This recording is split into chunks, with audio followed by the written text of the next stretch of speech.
Uy, wag mong skip dahil itong ating lumpia recipe may kasama ng sauce, may pa-wrapper pa. Magandang araw! Today lulutuin natin ang paborito nating lumpia. Yan nga po yung ating mga gulay na gagamitin. Kakailanganin natin dyan ng singkamas, kamote, carrots, repolyo at yung ating green beans. So ito po lahat po ng ating mga gulay ay hihiwain natin ng pa-julienne. At kung gusto nyong mas manipis pa dito sa aking ginagawa ay pwede naman pong mas nipisan nyo pa. So dito po sa ating recipe, hindi na tayo magsasahog ng karne or kahit hipon. Pero syempre, pwede naman po kayong magsahog dito ng giniling na karne ng baboy, at ay balon-balunan ng manok, at pwede rin pong hipon. So, nahiwa na nga natin lahat ang ating mga gulay, kaya pwede na tayong magsimulang magisa. Sibuyas, bawang sa mahinang apoy, gisahin natin ng mabuti, and then after that, unahin na nating ilagay itong ating matitigas na gulay. Yan nga yung Baguio beans, kamoting baging at itong mga carrots at tinimplahan ko lang to ng asin paminta, pampalasa na gusto nyo. Ako ang nilagay ko po ay shrimp cubes dahil hindi nga po ako maglalagay rito ng kahit anong karne. Haluin natin, takpan natin at medyo palambutin natin ng konti bago natin ngayon ilagay yung ating mga singkamas.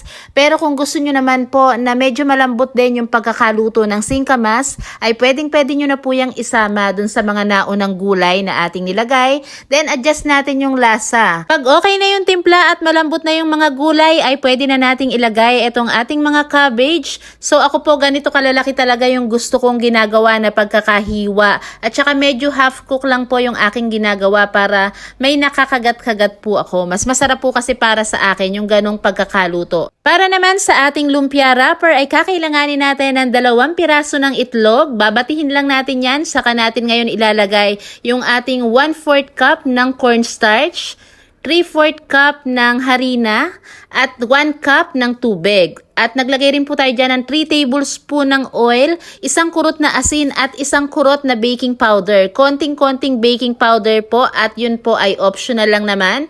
Then haluin nating mabuti at salain po natin ng 2 beses para maging pinong-pino talaga itong ating lumpia wrapper. Sa paggawa nito, mas mainam po kung ang ating gagamitin ng mga kawali ay yung medyo malaki at non-stick coating para hindi po talaga manikit.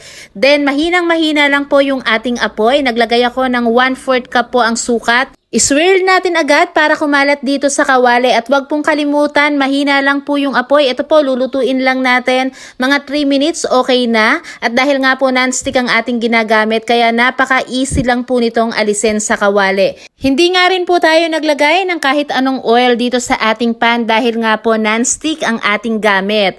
Nakagawa po tayo ng 10 piraso ng malalambot at maninipis na lumpia wrapper. Pag mas ninipisan pa natin, kaya ang 10 to 12 na piraso. Set aside muna natin yan at syempre hindi makukumpleto ang lumpia kapag walang sauce.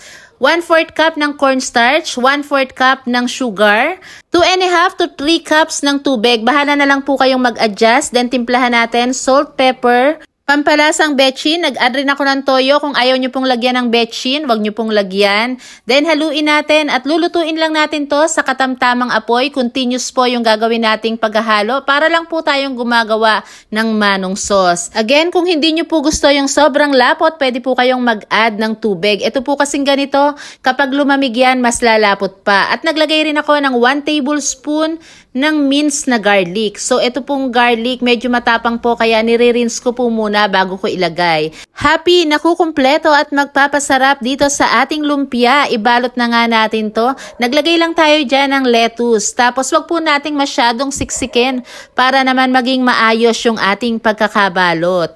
At dahil nga napakalambot ng ating wrapper, kaya napakadali lang pong balutin itong ating mga lumpia. Lagyan natin ng maraming sauce, tapos lagyan pa natin ng hilaw na garlic at budbura natin itong ating dinikdik na peanut. At dahil nandyan ka pa at nanunood, pakilagay naman po sa comment section kung ano ang paborito mong lumpia at lugar kung saan ka nanunood ngayon. Pakilike and follow mo na rin itong ating page. Salamat! Kung sakali naman tinamad ka na gumawa ng wrapper, lumpia pa rin po yan, pero ang tawag na po kapag ganito ay lumpiang hubad. Sana nagustuhan mo at wag mong kalimutang i-like and share ang ating video.